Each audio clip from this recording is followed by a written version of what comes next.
శ్రీమాత్రే నమః. వ్యాసుల వారు 18 పురాణాలను రచించారు. ఆ 18 పురాణాల పేర్లు గుర్తుపెట్టుకోవడానికి మన పెద్దలు ఒక శ్లోకాన్ని ఇచ్చారు. ఆ శ్లోకం ఏంటి అంటే మద్వయం బద్వయం చైవ భ్రత్రయం వా చతుష్టయం అనాపలింగ కూష్కాని పురాణాన్ని పృథక్ పృథక్. అంటే ఈ శ్లోకంలో ఒక్కొక్క అక్షరాన్ని తీసుకుంటే మనకి 18 పురాణాలు గుర్తుండిపోతాయి.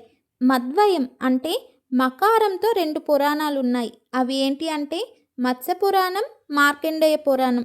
బద్వయం బకారంతో 2 పురాణాలు ఉన్నాయి. అవి ఏంటి అంటే భవిష్య పురాణం, భాగవత పురాణం. భ్రత్రయం బ్రహ్మ పురాణం, బ్రహ్మాండ పురాణం, బ్రహ్మ వివర్త పురాణం.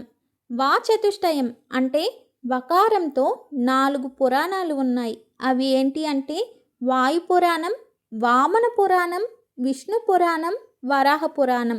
అనాపలింగ కూష్కాని, ఇందులో ప్రతి అక్షరంలో ఒక పురాణం దాగి ఉంది. ఆ అంటే అగ్ని పురాణం, నా అంటే నారద పురాణం, పా అంటే పద్మ పురాణం, లీం అంటే లింగ పురాణం, గా అంటే గరుడ పురాణం, కు అంటే కూర్మ పురాణం, కా అంటే స్కాంద పురాణం.